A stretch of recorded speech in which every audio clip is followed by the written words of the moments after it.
कोई मुझे तो सुनते रहते हैं मोस्टली। अब हम चाहेंगे कि जल्दी और लीडर्स को सुना जाए, क्योंकि 4:30 बजे टी है और जितने भी लीडर्स अब यहाँ आने वाले हैं वो प्लीज समय का विशेष ध्यान रखें। तो हमारे बीच में एक ऐसी पर्सनैलिटी अब आने वाली है कि जिन्होंने ग्लोबल इंडिया के अंदर एक नई पहचान बनाई है। प्रो गर्ल्स के नाम से एक उन्होंने कैंपेन चलाया है और वो कैंपेन पूरे हिंदुस्तान के अंदर बड़े शोर से चल रहा है। असीम सर भी उस कैंपेन की कई बार खुले मन से तारीफ कर चुके हैं और फ्रंट पेज पर भी उनका फोटो छपा है। तो मैं जोरदार तालियों के साथ स्वागत करना चाहूंगा डॉक्टर अजमा जी का। प्लीज वेलकम जोरदार तालियों से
डॉक्टर अजमा जी ने अपना वादा निभाया। मैम को डांस करना था, उन्होंने अपनी बिटिया को बोला डांस करना। तो इसे बोलते हैं प्रो लीडर। इसीलिए मैम प्रो गर्ल्स के नाम से कैंपेन चला रही हैं और जो कि बहुत ही हिट है। तो मैम मैं चाहूंगा कि प्लीज अपनी जुबानी। शुक्रिया। Good morning all of you. Good morning. Success is a journey, it is not the destination. कामयाबी हमारा एक सफर है, ये मंजिल नहीं है।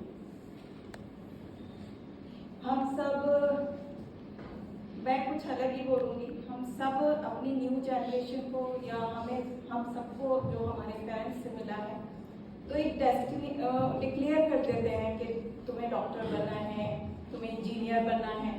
तो कभी भी डिक्लेयर नहीं करना है। हम सब में बहुत पोटेंशियल है, पर हमारे जो न्यू जनरेशन आ रही है वो उसमें बहुत कैपेसिटी है, वो क्या कर जाएंगे हमें खुद नहीं पता। तो मैं, बहुत सारे लोगों को पता है कि मैं प्रैक्टिस की है बहुत सालों तक, डॉक्टर हूँ मैं। और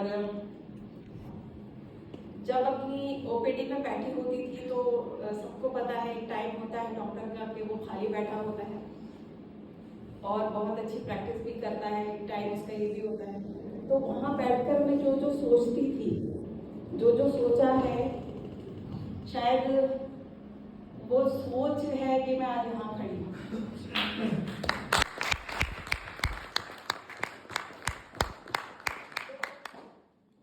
दो इंसिडेंट्स थोड़ा सा मैं डिस्कस करूंगी कि एक बार मैं ओपीडी में बैठी हुई थी तो मैं क्या कर रही थी, मैं अभी बता रही थी ना, कोई टाइम था मैं खाली होती थी तो मेरी ड्रॉज में ना बहुत सारी पेंसिल्स, डायरी और सब कुछ होता था। मैं जब खाली होती थी स्केचिंग करने लगती थी, या फिर मैं इंडियन हिस्टोरिकल वुमेन या सक्सेसफुल वुमेन इनके बारे में पढ़ती थी। यही सारी चीज़ें मुझे अट्रैक्ट करती हैं। तो एक कहानी वो शेयर करूंगी आज कि जब मैंने उसको पढ़ा था तो मैं रोई थी वहाँ बैठकर।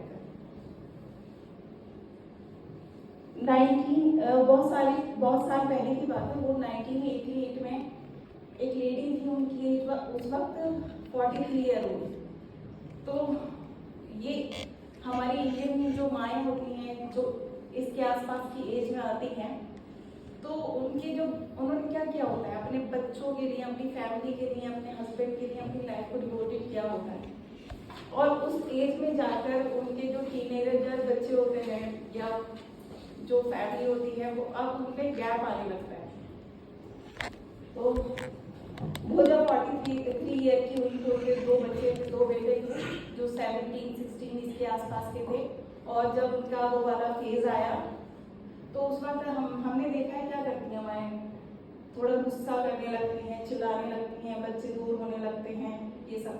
लेकिन उन्होंने क्या किया, उन्होंने अपने जो भी उनके पास कुछ जमा था 2000 या 4000 रुपीज़ लेकर अपने आसपास से प्रिंट लिए और एक टेलर को दिए, अपने चॉइसेस से उसको बनवाया, ड्रेस बनवाया और अपने आसपास के ही स्टोर को उसको सेल करने के लिए दे दिया। तो कुछ दिन बाद उनके पास फोन आता है कि मैम वो सारे जो आपने पैसे दिए थे सारे सेल आउट हो गए हैं, आप पैसा हमें दे सकते हो क्या? उनको प्रॉफिट उस वक्त 8000 का हुआ उसमें। वो ऐसी सिलसिला चलता रहा 8000 से, फिर वही प्रोसेस किया उन्होंने, फिर स्टोर पर लगाया, वो और बढ़ता गया। अब एक और आता है जो वाइफ भी थी, वो उनके हस्बैंड पुलिस में थे और उनका ट्रांसफर होता है, मुंबई में थे वो उस वक्त। तो जब ट्रांसफर हुआ तो क्या करेगी, उसने एक स्टार्टअप स्टार्ट तो किया है लेकिन उनको जाना पड़ेगा उनके साथ। लेकिन उन्होंने वहाँ फिर से एक डिसीजन लिया कि वो उनके साथ नहीं है अपनी फैमिली के, वो वहीं रेंट पर रहकर उन्होंने जो स्टार्टअप किया था उसको आगे बढ़ाया। उन लेडी का नाम मीना बिद्रा है और वो फाउंडर ऑफ बीबा फैशन।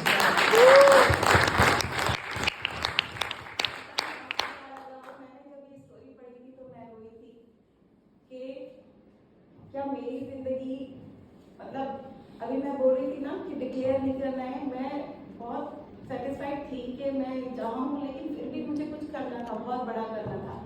तो मैं ये सोच रही थी क्या मेरी जिंदगी में ऐसा वक्त आएगा कभी? अभी बीबा फैशन ब्रांड का टर्नओवर 764 करोड़ के आसपास रहा है अभी कुछ साल पहले। तो इतना बड़ा कोई कुछ कर रहा है, मुझे उससे भी बड़ा करना है। लेकिन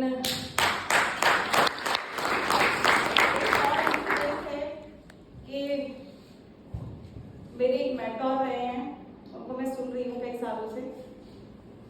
तो वो एक दिन आए, सोशल मीडिया पे सुनती हूँ, तो एक दिन उन्होंने बोला कि आज मैं आप लोग मुझसे बहुत बड़ा सब कुछ पूछते हो, पर आज मैं कितना भी बड़ा क्वेश्चन पूछोगे एक लाइन में आंसर दूंगा। तो वो उनसे पूछा गया कि बिजनेस कब करना चाहिए, तो उन्होंने कहा बिजनेस जब करना चाहिए जब बिजनेस किए बिना रहा ना जाएगा।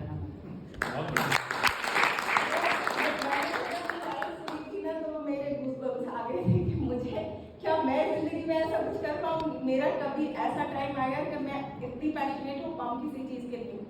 तो मैं सर से भी कहती हूँ कि मेरी लाइफ का बहुत अच्छा फेज चल रहा है। मैं उसी जो मैं सोचती थी, मैं अपनी ओपीडी में या अपने काम करते हुए जो मैं सब सोचती थी वो मैं इस फेज में आ गई हूँ अपनी लाइफ की।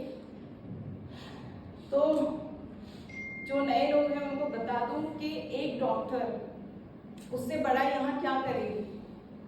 मैं हमेशा बहुत सारी चीज़ें की भी हैं और सोचा भी है, लेकिन मैं सोचती थी कि हम जो हैं डॉक्टर जो हैं, जब कोई इंसान अपनी बॉडी के साथ गलती करके आता है उसको हम ठीक करते हैं। मुझे ऐसा कुछ करना है कि वो गलती करना ही छोड़ दे, अपनी फिजिकल हेल्थ का वो पहले ही ख्याल रखें। तो ये मेरा बहुत बड़ा कैंपेन है। प्रो गर्ल क्या है, वो किसी भी एज में कोई भी लेडी जो होगी वो फिजिकल हेल्थ का इतना अच्छा ख्याल रख रही होगी कि वो गर्ल लगेगी। फिजिकल हेल्थ का ख्याल के लिए फाइनेंशियली स्ट्रॉन्ग बनाने का प्रोसेस उसके साथ में कर पाऊंगी। तो ये तो एड ऑन है कि यहाँ फाइनेंशियली स्ट्रॉन्ग होना है। अभी सब लोग तो बोलते हैं कि अच्छा कैंपेन चल रहा है। स्टार्टिंग में बहुत सारी लर्निंग्स मैं ले रही हूँ, अप्स एंड डाउन्स आ रहे हैं, लेकिन हर चीज से सीखती हूँ। और मेरे अपना मेरे भाई मौसी सर, आशीष सर और मौसी भाई मुझे जो भी मैं कुछ मेरी कमी रह रही है उसको इम्प्रूव करते हैं। हाँ ये है कि निगेटिव शायद नहीं बोलती हूँ ना